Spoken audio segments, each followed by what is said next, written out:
November. Oh, we're live and running. We're up.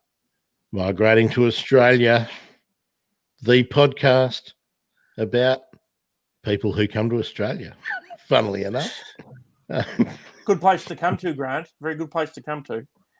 Dave, I'm completely worn down by the whole COVID thing. So I didn't have time to think of a very amazing introduction. But the good news is we've only got 397 new cases of COVID in the city today.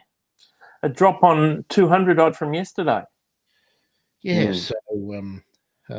So for those of you around the world who are experiencing the COVID issues, we're right there with you. We thought we'd got off lightly, but no, this thing just crawls out from anywhere. And of course, we've got we're known as the lucky country.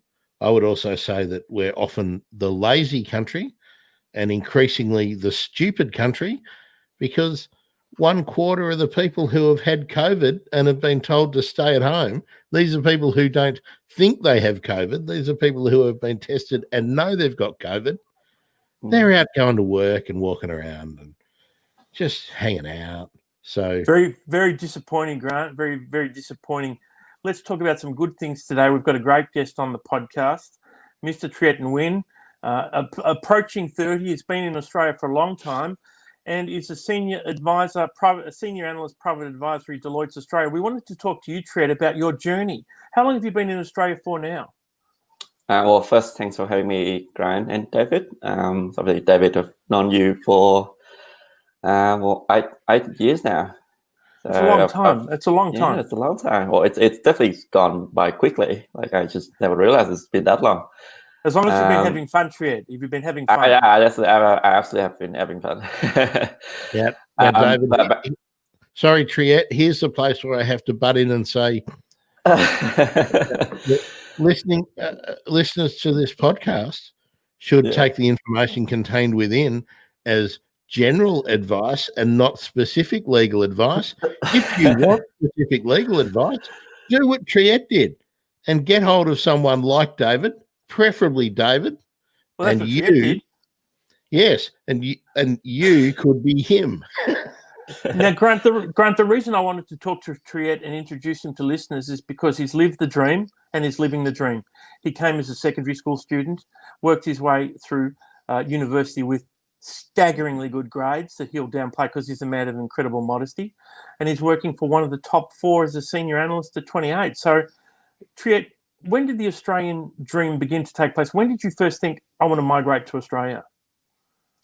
Completely upfront with you. I think Australia, for me, when I was a kid, it was one of my, just like I've always wanted to go overseas and pursue my study, definitely my undergraduate overseas. But then I think it's an opportunity just came by when the international director at my high school in Peninsula Grammar, they at that time they were looking to expand into the international student market and experience.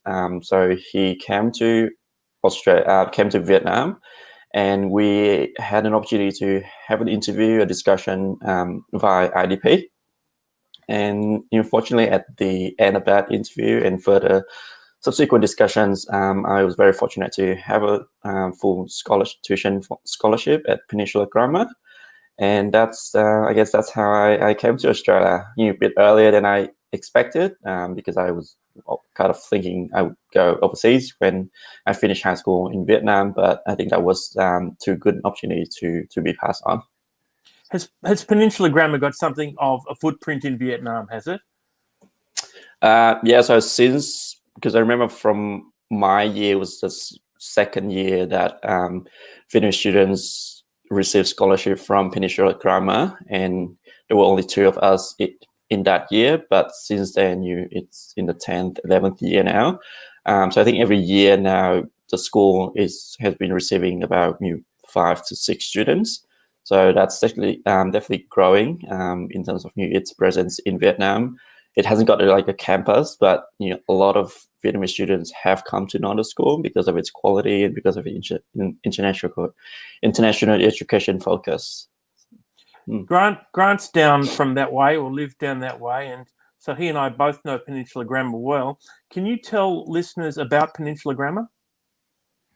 So Peninsula Grammar is a new private high school. It's got students from all the way from elementary to year 12. To me, obviously, I really enjoy my time at a school. To me, it's pretty one of the top schools in Victoria, and I would say across Australia as well. What I enjoyed is, firstly, the teachers are excellent. They're really supportive of students and their career and their education experience. I think secondly, it's got a really strong international student community, which is growing year by year. And I think that is important because for me, my experience when I came to Australia when I was 16 years old, the sense of community and belonging was really important. And for me to have 50 other boys surrounded with me in the boarding house, in addition to my Australian friends at school, I think that's really important, and that really helped me. I never felt the sense of, I guess, homesick or loneliness because I think of that strong community. So I think that's a really strong point if someone wants to come to Australia and then have a similar experience. 16 is incredibly young. Grant, could you migrate to another country at 16? I couldn't. I probably wouldn't have even thought about it. I was too immature at 16, Triet. Well, I mean, I was immature back then, but I think, I just want to draw back to that point really, because you've got other like-minded students and boys and girls around you at that time, and that really everyone was trying to achieve their successes in their not just academic but their future in Australia. So I think that together we've been together as a community, and everyone seems to have been doing well, whether they're in Australia at the moment or whether they've come back home. So I think that's really is a testament to the quality of not just Australian education but also the lifestyle that the country has here. David, can you name a couple of famous Peninsula alumni? Triet Nguyen, then the minister for a certain state minister with a family name that begins with T. Mr. Tien went to. Did Mr. Tien go to Peninsula Grammar? I don't know.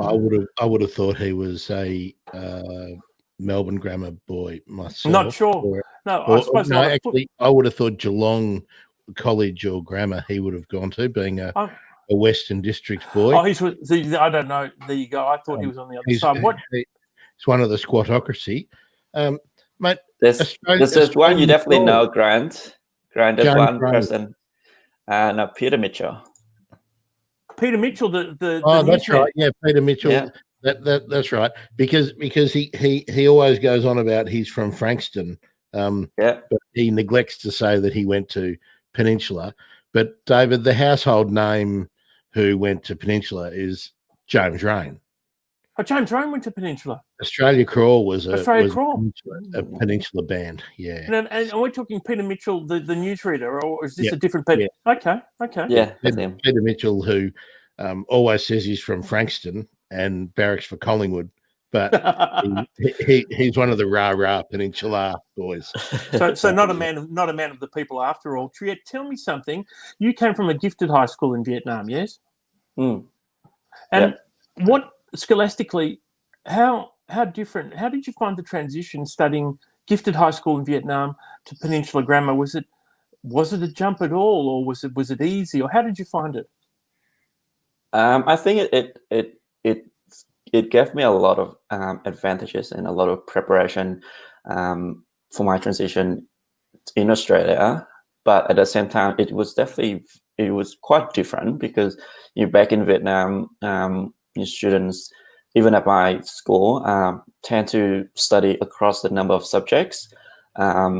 and at that point in time, I felt like we didn't receive a lot of, I guess, career advice or direction as to what you want to do in when you go to uni, or if you don't go to uni, what you want to do with your future career. That's something it's actually quite distinctly different, and I felt that way when I went to Peninsula, because in addition to I was able to tailor my subjects with what I wanted to study at university, and also there was a team of counselors who were particularly dedicated to helping students with finding their passions and how to help the students get to where they wanted to be. So I think that's one of one of the more important differences. But I think the academic rigor that I experienced when I was back in Vietnam also helped me with transitioning into the Australian curriculum, because some of the subjects, like for example, maths was at a higher level, but then it was from a different angle when I studied math in Australia. Even though, say, the technical level of difficulty might not be as high as in Vietnam or pretty much in any Asian countries, as everyone would know. But I think the Australian mathematics curriculum has quite a practical perspective, which I really enjoyed. And obviously, the third point is the English language. So I was fortunate to have quite a fair bit of English exposure since I was in grade 1 in Vietnam. So that's before I came to Australia. Was that gave me more than 10 years of having experience with the language. So I felt quite lucky when I went to Australia. I didn't really have much of the language barrier that I was able to converse and to apply it in my study experience. In Peninsula, it's quite a heavy focus on sport. Did you feel any pressure when you arrived at Peninsula to take up football, or swimming and athletics was something that they were quite strong in? Well, I completely agree with you, Brian. And to be honest, back then I wasn't I was definitely not an athlete person. But again, that's a good thing. When I went to Peninsula, there were a lot of sports choice at the school. I was in the table tennis team. I was in the cross country competition between all the houses at the school. So I think that's my participation, my involvement, and I could see. And badminton. So I think there were a lot of choices for students. For me, I think it was great. It was integrated into part of the curriculum and the way of life to keep everyone fit and healthy, not just studying and doing their things.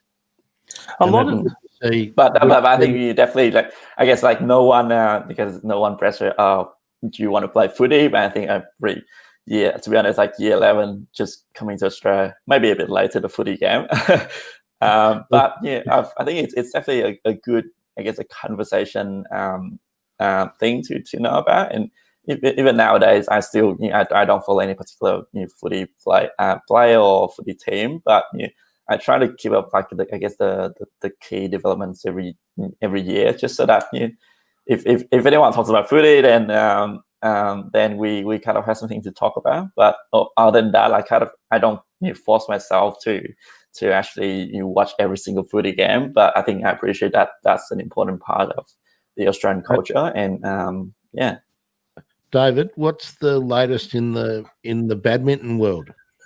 That's a great question.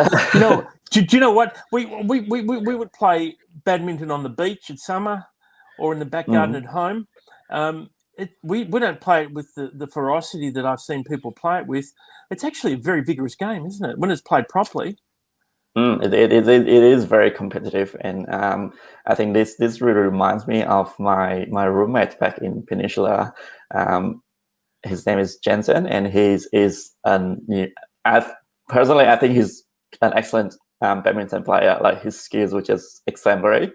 And I still remember supporting his games, and it was an amazing experience. Now, tell me, Sorry, David. I just want to chase you down go. the Yeah. badminton burrow for just a minute. Triet, which country is the arch rival of Vietnam in badminton? Is it Thailand? Is it Taiwan? Is it China?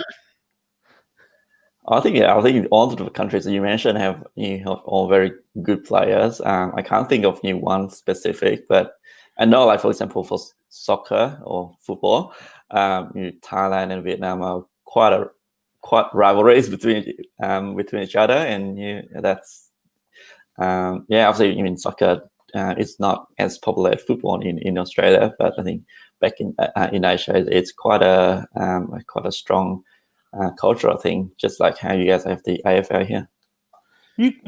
A lot of students come to Australia and they think Melbourne, Sydney. As you were picked up at the airport by the people from Peninsula Grammar, and you drove through Melbourne, and you kept driving down the Nepean Highway further and further, and what were your thoughts? You thought, oh my gosh, it's too. Were you excited to be going to a regional school? Were you excited, or were you sort of a little apprehensive because you're away from the big smoke? It's interesting you mentioned about the big smoke, because when the year that I came was obviously the around the time that the Black Friday took place. I think it was a week or two after I arrived in Australia. So when I arrived, I still remember to this day that it was a really hot day. It's just definitely way hotter compared to Vietnam, and way drier. So, but I think with your question about the regional area that I was going to, where the school was situated, I think it might be something that I expected as from I guess from coming from overseas. Most students would expect study around the Melbourne CBD or not too far, but obviously Peninsula it's quite an exception in that regard.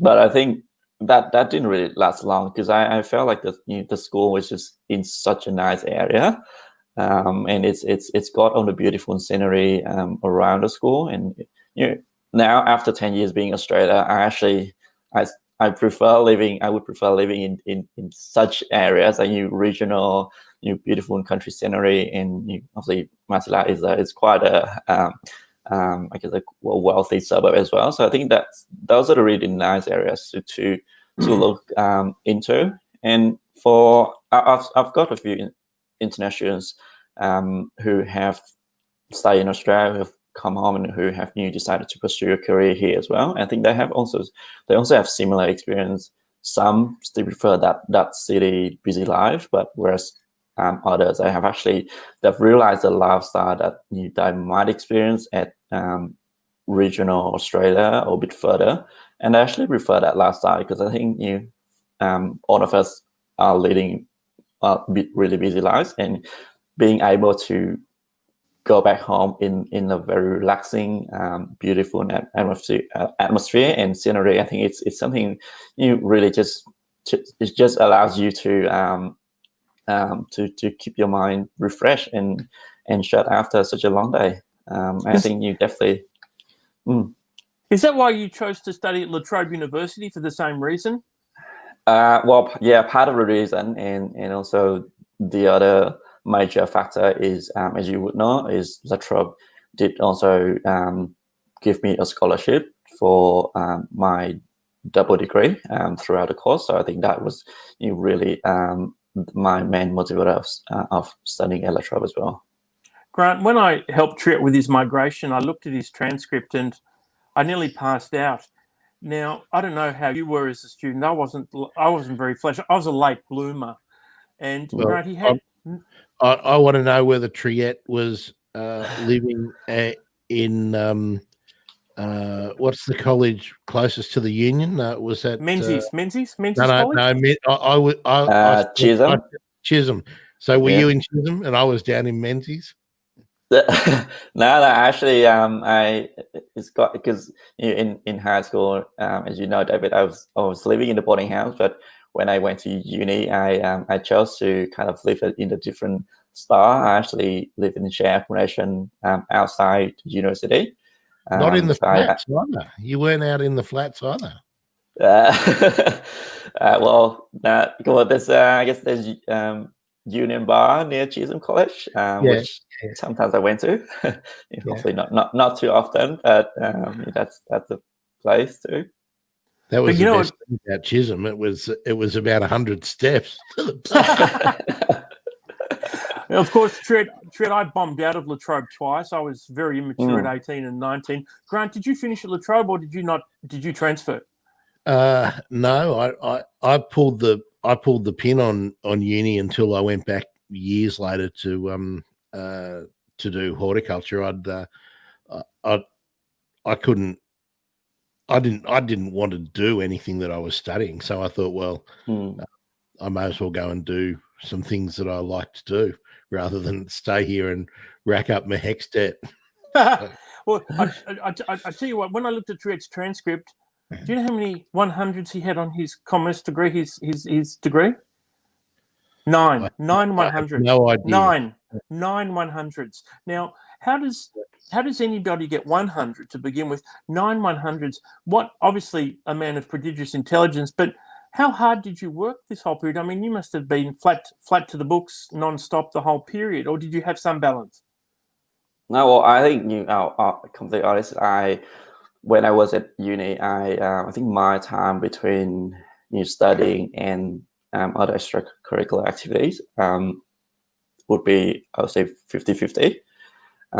Because I study, obviously I study hard for my subjects, and I guess the reason that really contributed to, I guess, a good performance in academic for me was I really enjoy what I studied. So to me, it wasn't really like putting days and hours into studying. You definitely still spend good hours to achieve what I wanted to, but it wasn't like definitely. I didn't stay up any night to study. I think the latest, say for example, during exam period, we say 11 o'clock at night. I didn't really rely on coffee or anything, or stayed all night at the library, all of that. And I guess the other 50% of my time at uni, which was also quite lucky because a lot of the activities that I partook in, David, was also at uni. So I was quite involved with the La Trobe University Student Association, and also one of my part-time jobs and my other voluntary positions were also with the uni. So really for me that I didn't really have to travel far to do a lot of things that I enjoyed at uni. Is that you go, Rand? Sorry, David. You did a double degree. So you mentioned you were doing economics. So you did economics and accounting. What was the double degree? Mine was in accounting and finance. Accounting and finance, yeah. Because I think with economics, you mentioned that you didn't really struggle with it. A lot of people struggle with having to put reality aside when they're analyzing economics. And I remember I used to have this conversation with economics lecturers all the time and going, but it's demonstrably not true.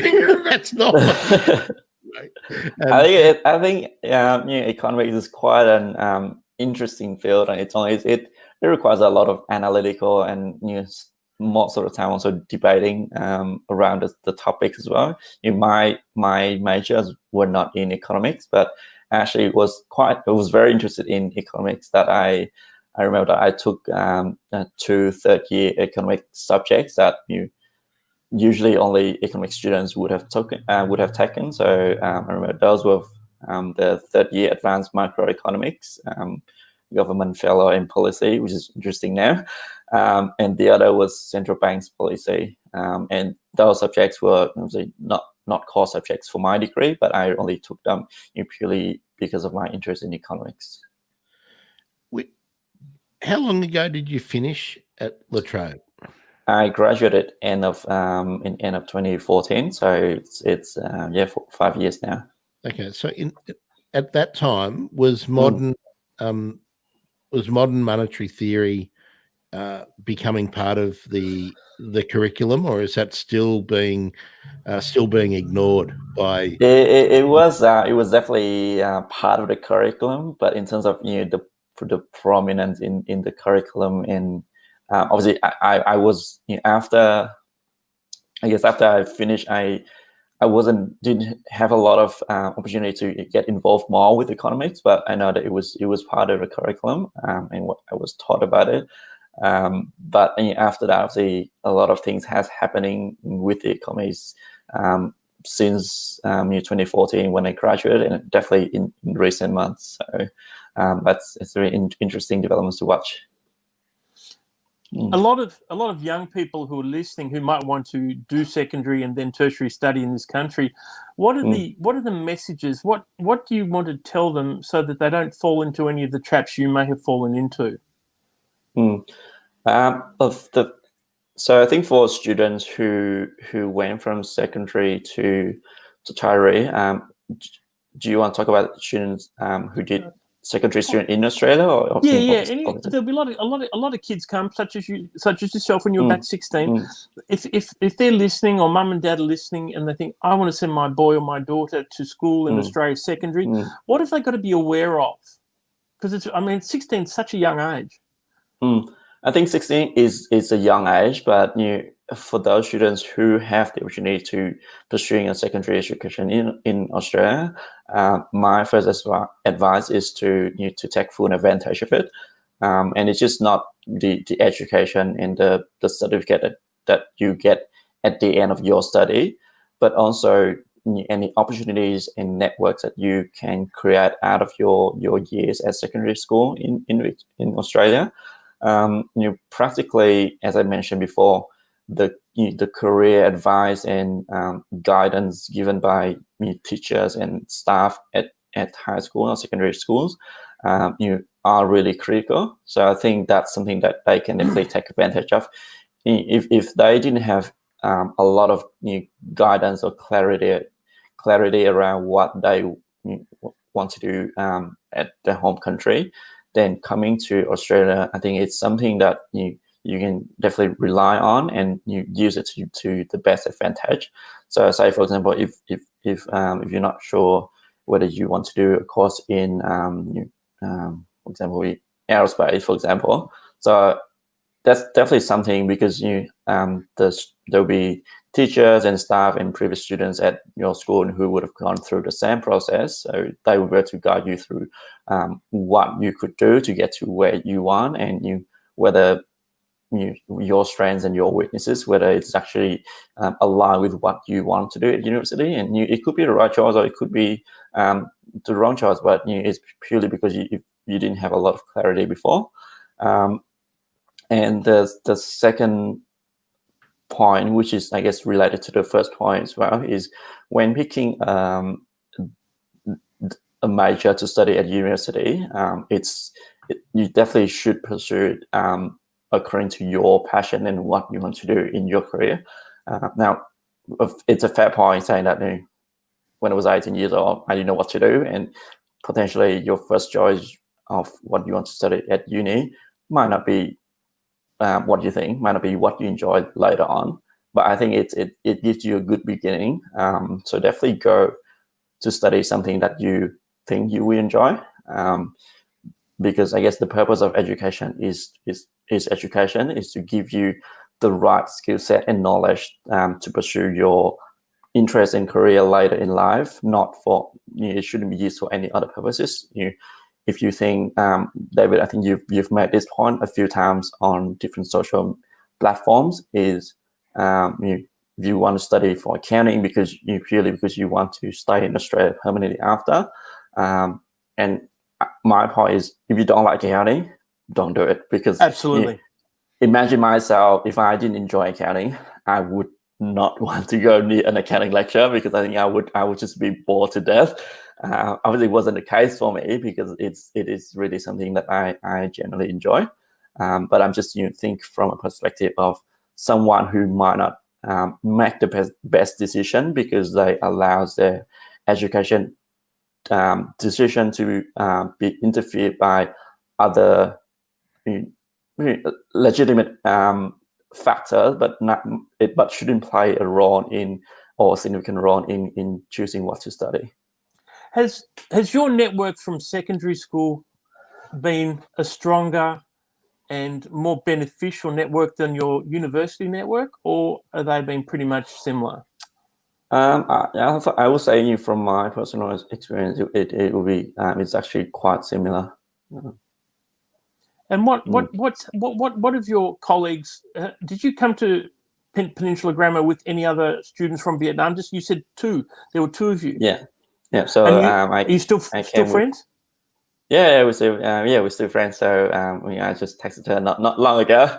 Obviously, she has so her name is Mai, and she's a really good friend of mine. And she has taken a different path. She didn't become an accountant like me, but obviously her journey is also very fascinating. She's traveled the world, studying, working in the UK, in the US, in Australia. So I think all of us, having gone to Australia, have been able to define our own successes, and then I guess form our own journeys. But I think at the end of the day, when we look back at our experience back in secondary school, back in university, I think it's definitely something that we always appreciate, because it's giving us a lot of opportunities that we could never imagine, say 10, 15 years ago, when we still kids and students.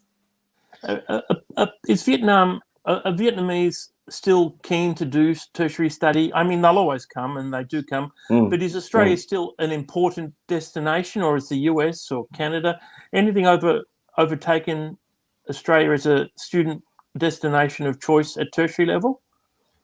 I think Australia is definitely still an important, has an important position on, say, the ranking list. But obviously, as you mentioned, David, there are also other choices: the US, Canada, the UK, or even choices that might be a bit closer to home that I've noticed in recent years. So Singapore and Thailand and Taiwan, they all have very prestigious academic institutions.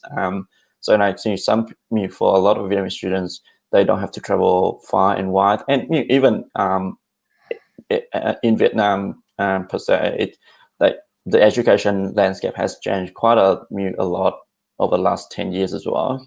Because from my personal experience as well, I know that my high school that I came from in Vietnam, over the last 10 years, they've done some amazing work in terms of bringing the education experience for the students closer to what an international experience would typically reflect and provide students.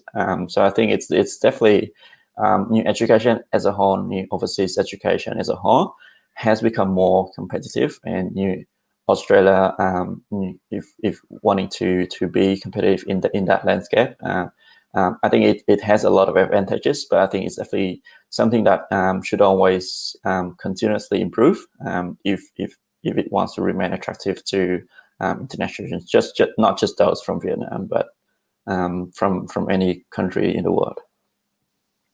Triet, you've got to the quite dizzying heights in the profession. You're occupying a position that a lot of people graduating accountant would aspire to. How are you a bridge between Vietnam and the sort of investment and big business in Australia? I think that's definitely where I would like, because currently in my role, I work predominantly with clients in the private market, which obviously is an important, pretty much the driving engine of the Australian economy. But there, from Vietnam perspective, it is also growing very fast every year, annually in Vietnam. So definitely there are a lot of opportunities that could present or that could arise from that space, and I would really like to take advantage of my cultural, my educational, and my professional experience to to be that bridge. So I think, Grant, you made a really solid point on that. Triet, every accounting graduate dreams of the top four, as Grant was saying. It's the holy grail. You had medium firm at a very excellent medium firm experience before you moved to the top four. Would you recommend that as a pathway to the Big Four? Because there's a lot of romance around the Big Four when it's hard grind. Well, I think the obviously working for Big Four is definitely dream of many accountants, and I guess in this area I would say consultants, because they just don't do accounting, but they also do other consulting work. But I think it's definitely a path if someone getting out of university cannot go into Big Four, but that's still what they want to do later in life. So I think there are always different pathways to get to that stage. I guess same with new education. If you want to study for something and you can't get into that field straight away, you can do different pathways, and in the end you can still get into what you want. But I think the Big Four firms, they are they're reputational, and they are the dreams of many, especially newly graduates, because not just because of the name, but from my experience, Deloitte, for example, does invest a lot in its professional. So I think the amount of training, not just technical training, but also interpersonal training, opportunities to work on different very exciting engagements and working with people across the firm is definitely something that some of the smaller firms will not have because by nature the smaller firms, they just don't have that capacity or the right capability to provide their employees with those opportunities. But at the same time, I've as you know, I worked in my previous firm, which was also a very premium boutique firm in Victoria, and absolutely it was a really positive experience for me. And I learned a lot out of it, because I think boutique firms, smaller firms also have their own advantage. That is, you are able to work really closely with the partners, with the managers, and you are basically thrown into the work on your first day, getting exposure to everything from scratch to where you want to be. So I think that's also the other benefit of working in smaller firms. But I guess in summary, what I want to say is whatever your pathway is, I guess don't limit your opportunities, and don't limit your view or your judgment as to where you want to be, because I think if you pick a good organization, regardless of what their size is, they will be able to provide you with the right opportunities for your career development, as long as you put in the efforts. Would you do it all again if you were 16 with what you know? I think actually, looking back again, definitely are things that I would have done not differently, but maybe spend a bit more effort in. For example, I would love to network more and more at uni and at secondary school, because I realized really the importance of networking and maintaining genuine relationships with people, because that helps me not just professionally, but I think importantly help me with my life personally as well. Because David, I think I'll use our relationship as an example. We start off, I guess, in a more professional capacity, because you were a generous sponsor of my student association back then. But I think beyond that year those years that we worked together, we've since become friends, and you will also help me. You also helped me with my migration journey. So I think there's a lot that you can learn from your networks, and I think the key there is also having that genuine relationship, not just network for the sake of networking, because I think that's not how it's supposed to be. So that's definitely one thing that I would have done not differently, but spend more efforts on. But I think looking back, whether I would do something differently, so I can say that I have no regrets as to what I've been through. What are the 3 top things anybody listening needs to remember? The 3 top things to consider if they want to come to Australia? So I think one thing is to be courageous and be yourself. So when you come to Australia, regardless of which stage, whether it's as a secondary student or as a tertiary student or seasoned professional, I think it's important to be courageous so that it will allow you to overcome all of the the ordinary challenges that someone coming from overseas to a foreign country will need to will likely face. It could be a language barrier, could be differences in lifestyle. So, and then be yourself is when you come to a country like Australia, which is really multicultural. I think it's your identity, it's your identity, who you are, that will make a positive contribution to the diversity of the place that you belong to. So whether it's a work organization or whether it's the country as a whole, because I think Australia does appreciate that. So I guess don't come to Australia and act differently of who you not are. I mean, if there are positive things that you learn and pick up along the way in the time that you're in Australia, that will eventually form who you are.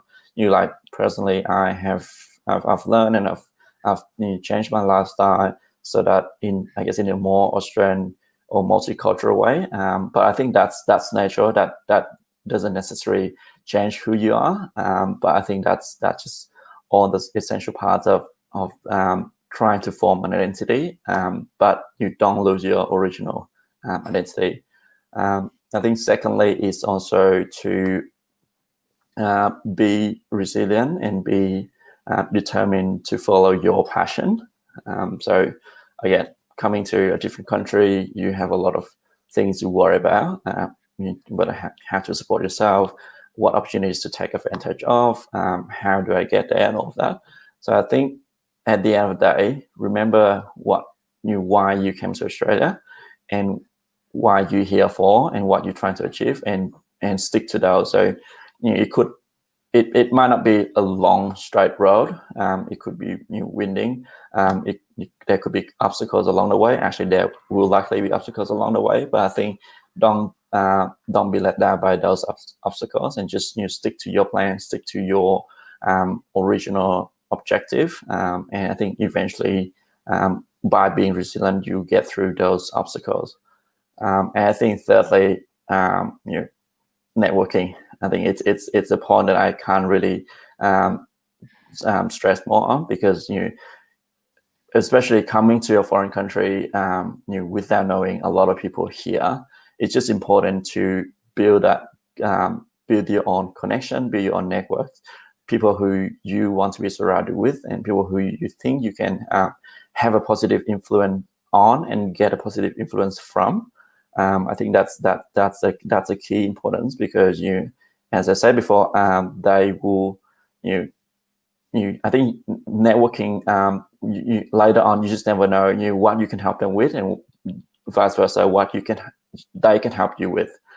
So I think being surrounded with like-minded people, with people who you like to be associated with, will actually, from a social perspective, will help you overcome all of the loneliness and the homesick and all of the the feeling foreign in a different country, but also professionally and professionally, they will just be really valuable in your future career or future studies, whatever you may choose to undertake.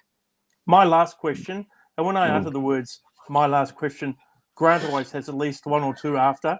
My last question. You've been a temporary resident of this country, a permanent resident of this country, and now you're a citizen. What's the best thing about being Australian? Well, I think as you know, David, I'm an avid traveler. So I think you practically having the Australian passport for me is just an amazing experience.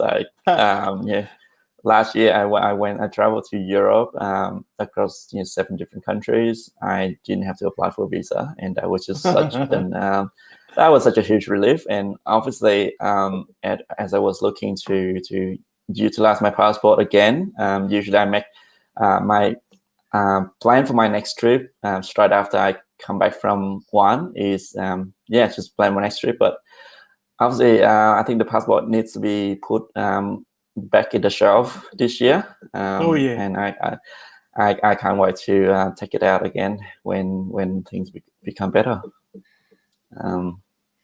But I think that's a practical consideration. But I think from an overall experience, is definitely being an Australian citizen is an important. I think it would probably be my most important achievement so far, because basically what it has done is it allows me to formally establish a link to a country that I have chosen to be my second home.